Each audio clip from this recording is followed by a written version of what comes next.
Welcome back to another episode of the Griefbully podcast. I am your host, J.Nicole. Today is Monday, April the 20th. We are rocking and rolling back in the studio.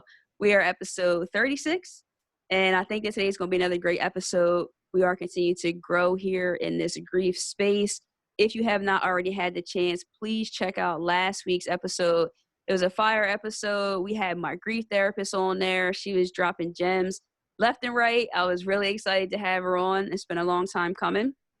So definitely go watch that video on YouTube. You can go on my Instagram and watch clips, and you can just go to Apple Podcasts, Spotify, and all that good stuff and check out the episode for yourself. So as we are going to continue to move here with the Griefbully podcast, when I first started the podcast, the whole point of it for me was not just for myself. Like, it was meant for it to be a platform, an opportunity for other people that I cross paths with to be able to share their story and have a platform and a home to talk about their grief, to enlighten other people, and maybe talk about how grief has changed their life for the better and just instill that piece of hope. So I connected with our guest today because I'm not by myself on social media. We just kind of been showing each other love and supporting from afar, and it's been a beautiful thing. And so anything that I have going on, this guest definitely has the opportunity. So I want to welcome Keisha to the show today. Keisha is all the way in, I think, Louisiana, right? Yes, that's correct. Louisiana. So we have some Southern love going on today. That's right. How you guys? So we connected, and you have your organization, A Sibling to Love. That's correct. And I thought that was a beautiful thing. And so it showed me that there's definitely life after loss, and that we can incorporate those losses. And so I actually don't know too much about the actual stories of your brothers, but I do know that unfortunately you've had your brothers have passed away. And I want to give you the opportunity to talk about that. And we'll just have dialogue, just like two people just having a conversation. Okay, great. So basically, A Sibling to Love is a bereaved sibling support group, pretty much online to connect, to encourage, and to support others who have experienced sibling loss. Because when I, lost my older brother, I didn't really, when I lost both of my brothers, I really didn't have the support from other people, and I fell into darkness. So I just wanted to, implement something for other people to let them know that they don't have to be alone in their journey. Yeah, and I think that's a beautiful thing for sure. And I know I say that a lot, that things are beautiful, but it is because you have a choice. When life happens to you, when things happen and that are way out of your control, and what I would deem your responsibility, it then falls in your lap. And so then you can make a decision, what am I going to do with this? And not to say that you make the decision right away, because in my experiences, it wasn't necessarily like right away, but it was like, okay, just like you said, you want to create something that you felt was missing in your grief journey and your experience, and offer that up. So whatever to your comfort level you feel you want to discuss as far as the losses of your brothers, like, maybe when they happened, or how, or just some of the things that you offer up to your organization when you're having your events. Because I know you had your anniversary events and all that. I wish I could have been out there, and who knows with this year and everything that's going on right now, but we definitely can dive into that. Right. So actually this weekend, where this Sunday, April 12th, I will actually be making 1 year with the Siblings to Love. So I'm very excited about that. On tomorrow, I was supposed to have like a celebration event, but due to the coronavirus outbreak, we had to cancel, and we'll just do it a different date. Mm-hmm. But yeah, so I lost two brothers. Roderick Payne Sr was my oldest brother. He died November 26, 2011. I really don't know all the details in regards to my brother's death, because there's so many different stories circulating.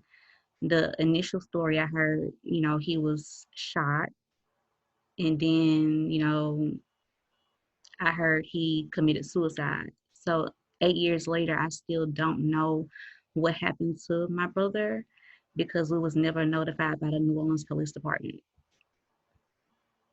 Wow, that's definitely deep. I am certainly sorry. And I think that that can add a different level, a different layer to it. And or I mean, I'm sure you might feel that way, but that's definitely Right. something that I think is hard to navigate with it being 8 years and still not having those answers. How have you been able to move through it and still smile? It was hard, not easy at all. I actually had to go to counseling for it because I went through depression because I really just didn't. I was young at the time, 24, and it was only a year apart. It was hard. I was a new mom. My son was maybe like a year old, so I took up a lot of my time with being a mom, but also I fell into darkness. I started drinking a lot, started partying. That's just the way I cope to keep from not having to think about it. Yeah, that is definitely something that a lot of people deal with and go through. I know, for myself personally, I've been sober for almost for 11 years. So going through my grief experiences, I would have wanted to drink. Trust me, I would have wanted to drink. And I think, food and things like that just become that space and fills that space. And so when it comes to that and depression and going through those experiences, and you said you got therapy, like, do you feel that that really helped, or was it just something that you did because you didn't have any other option? I actually didn't get therapy until my okay. Like I said, I lost two brothers. Roderick died in 2011. Denzel passed away in 2016.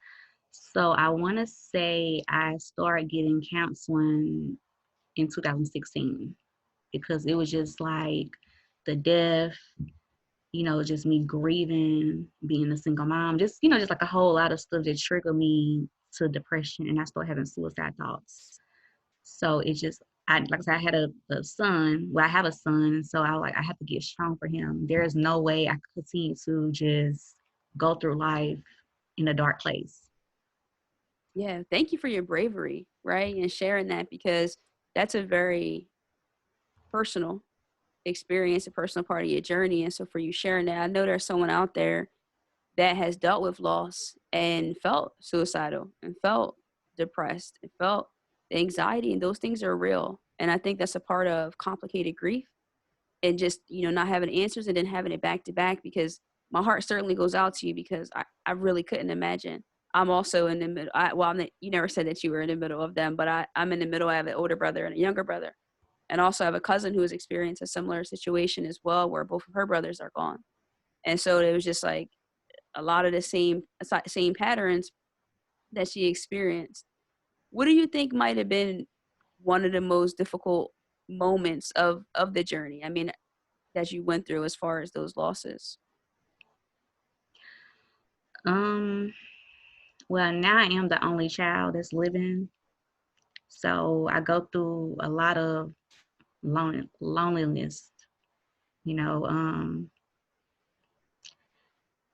it haven't been easy, just in general. Just the whole journey just been kind of rough. I have my good days, I have my bad days. I try not to talk about grief like on a daily basis, even though I have like a support group, but I try to push out more encouraging things than to dig into the grief part because I just don't want to keep going back to that, if that makes sense. No, it makes perfect sense. And even with myself, with my page, I post things, but I try to mix it up too, where a lot of it is just, quotes about life and not so much just about grief, because I think sometimes, and even with you having your organization, it's still a person that's going through their experience and their journey and trying to like navigate. And for example, yesterday I didn't have that great of a day. I felt really emotionally depleted and just drained, and just a lot that was going on there. And so I completely understand it. I didn't realize that you were the only sibling still alive. I got to make sure I connect you with my cousin. You guys have a very similar story. And Right. just being able to navigate that, I know that. What about like survivor's guilt, or feeling like, you know, why them and not you? Did that ever happen? Or Yes, a lot. I always wondered, like, why me? Why I, just Denzel, he was the youngest. He died at the age of 18. He was actually just walking down the street in New Orleans. They had a drive-by shooting, and he ended up, dying. And it's just like, he never got a chance to, experience being a young black man, just living life, being successful, having children, and, just living. He never, got a chance to experience that because, his life was taken for him, so young. So that it hurts. Yeah, no, and I can feel your pain. I can definitely feel your pain, and I understand that. So, what have been some of the light moments? So, as we change gears and just, moving through that, like, what has been a moment that you see on your journey through from 2011 until now that makes you smile a lot, that makes you feel good? I mean, you said you have a son, and so maybe it's something with your son and just something like that. Yeah, just being supportive, of my mom. She just feels so lost without my brother. Um, the support group, I'm just stepping out on faith, really. Like God placed it in my spirit. I'm just so happy to be able to move forward with that. So that's like a wow moment for me because I'm a procrastinator. So just being able to move forward with the support and just doing it makes me happy. And Yeah. I pray that my brother is so proud.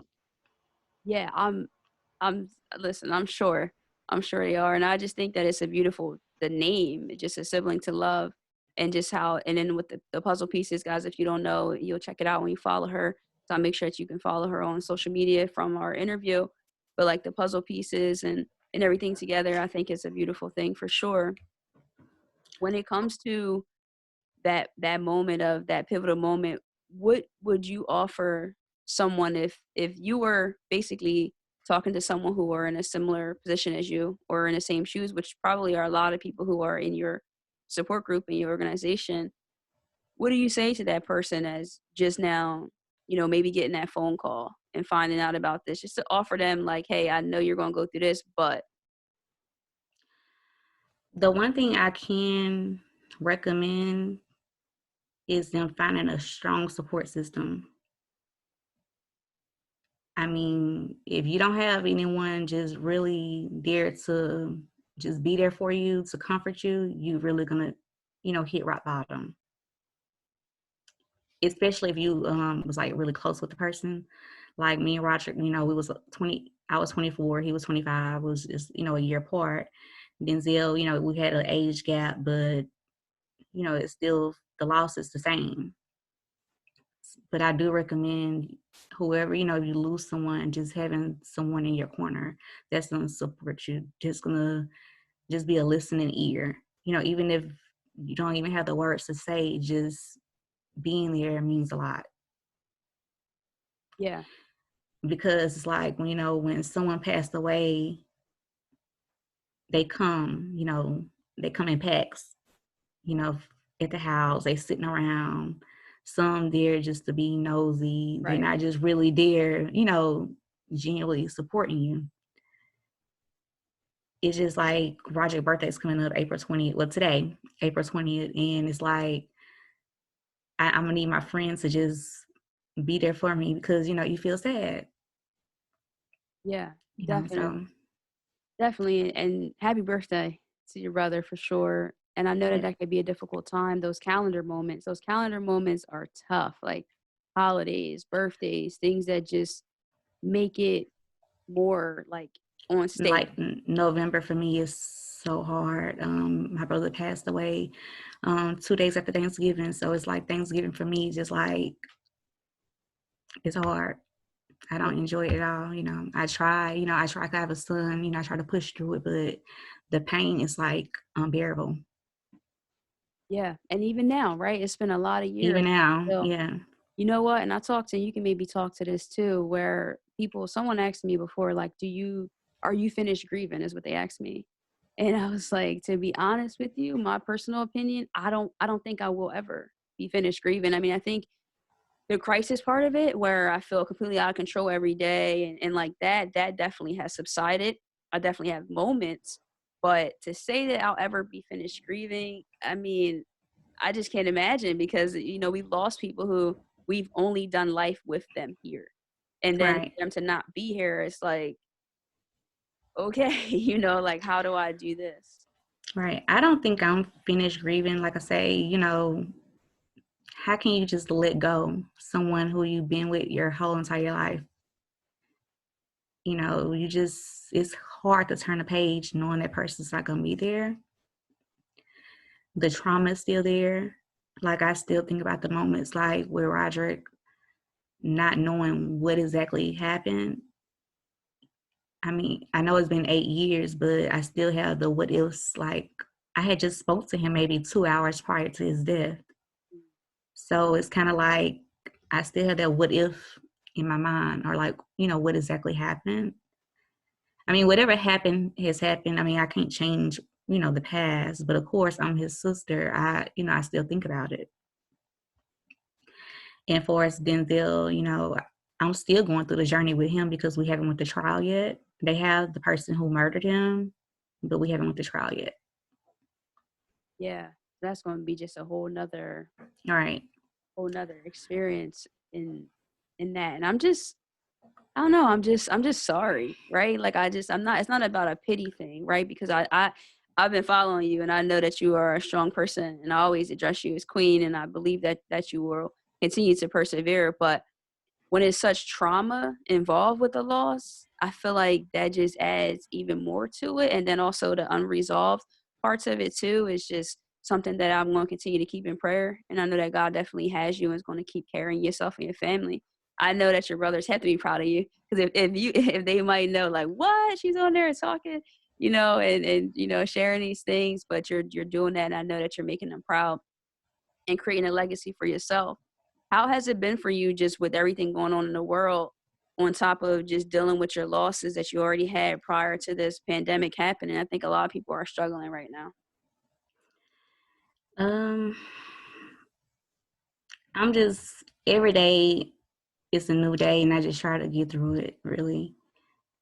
You know, just, I actually was exposed to the coronavirus through one of my patients. So I just kind of been in the house, in the quarantine myself. But like I say, every day is just a new day. I just try to just get through, take it one day at a time.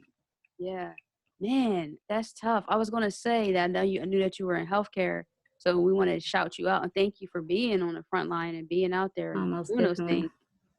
I had no idea that you had been exposed to coronavirus, and it's just one of those things where I felt, I don't want to say like burdened, but when like the whole world is grieving at once, and you're like, you have this mission that you want to help like a certain community of people, and then it's like the entire world, and it's just like, all right, like I don't think I don't know if I have it in here to like do that. And I just realized, like, we're humans, and what you just offered up was beautiful and simple, one day at a time. That's you all I know could do, one day at a time, because every day is new. Mhm. And I never know, like, how I'm going to wake up and feel, I was actually doing some spring cleaning yesterday, and I ran across this letter. If you don't mind, I can read it. No, sure, yeah. It says, even though I struggle with the events of my brother's death, I deeply love and appreciate myself and honor myself, and I forgive myself for having these thoughts and struggle. I forgive whomever and whatever put them there.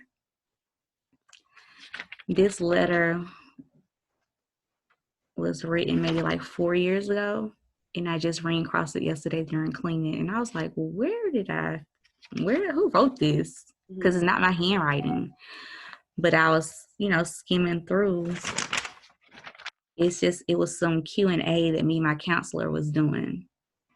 So it's just like perfect timing, like, who find these things? Yeah, and right now, And right at during your this brother's birthday, moment, around this time, yeah. that's definitely a beautiful thing. So those were your words that your counselor was writing that you said? Honestly, I do not know. Yeah. I know she wrote, like, I have, written some things down, and this is her handwriting, but I don't know if those are my thoughts or did she write that for me? I can't remember. Yeah, because something in there, I actually, funny, not funny, but maybe, I'm going to be posting a quote probably later. And I made a quote like this before, similar, but it's just that I've had to forgive some people who've never apologized. And I think that's something that takes great strength to be able It to, does. I don't even, like, sometimes when I say I did that, I be thinking like, did I really forgive these people? Because then like something will come up and trigger and I might feel a little weird, but sometimes it takes that where you're not going to get that apology or we might not get certain answers. But in order for ourselves to be able to move through and live the life that we want to live and find that peace and joy, I think sometimes we have to, not sometimes, a lot of times, let go and let God and let God handle those things. But isn't it like so much harder to do that than it is to say it? All right. So ask me again. Ask me that same question when I get ready to go to court. Yeah. I think that'd be like a perfect, because I don't know. Like, I'm still on my journey. Like the situation with Roderick. Okay, so did he commit suicide or was he murdered? Because the knock on the door that we received, you know, he was shot and he died. So do I forgive the person if I don't know. Yeah. Do I forgive the person who killed Denzel? He's my brother. I mean, I can't just give you a yes because I be lying. Yeah. That's You real. know, That's you real. know. Because I'm picturing you having to sit in a courtroom. And like I said, I have two brothers and I love my brothers. And yeah, I don't know. I would Like the probably say no. I like couldn't. like like the cop case. Remember, I don't remember the names, but you remember the brother who hugged the lady who shot his brother. I think like the police officer and the intruder in the home. Yes. In Yes. I don't honestly. I don't think I would be able to do that. I'll be lying to you. Yeah. But no, that's what this show is about. We want to keep it real. Like, this is the conversations that I think people need to hear and know that they're not alone feeling like that. Like, we don't want to hear things like, yeah, of course, I'm going to do everything and I'm going to be, it's like, nah, like that's real life. That really happened. And so I respect that. And I'm right there with you. And I'm sure a lot of people listening would be like, yeah, hell no. Like, Nah, that's not something I'm going to be able to do, especially in a situation of Denzel where you actually are going to see the person and not know, what that's going to be. So we right, definitely will pray for you and keep you lifted up as we get nearer or closer to that time, for sure. And so I do want to make sure that we jump into our inspirational boost, which is a part of our show that we like to, give a quote or some sort of words or something along those lines. And it's sponsored by Adina J Designs. They make, create, and inspire us who decorate apparel with signs, custom tumblers. They killing it right now. The tumblers, definitely go follow her at Adina J Designs, ADENA JAYDESIGNS. Let them know I sent you. You might get a discount. You might not. I don't know. Just try to find out. And so this week, our quote is, you are always one decision away from a totally different life. oh, And I would definitely agree with that. And I also would add to that is that I think you're also one circumstance away from a total different life, because it might not always be your decision, but things happen. And currently what we're going through in the world, and then when it comes to losing our loved ones, like, you can't predict that stuff. And so you are one. So what I take from that is that we have to love the life that we have, and, right, and love it right now, every minute of it, even the minutes that aren't that great, because tomorrow can be a total different life that you never could have imagined. And so I'm saying it to myself, guys, I have to definitely embrace that and start to incorporate that more in my life and slow my mind down and my heart down and my feelings down, because I'm just like letting things get to me way too much and taking the joy out of those moments.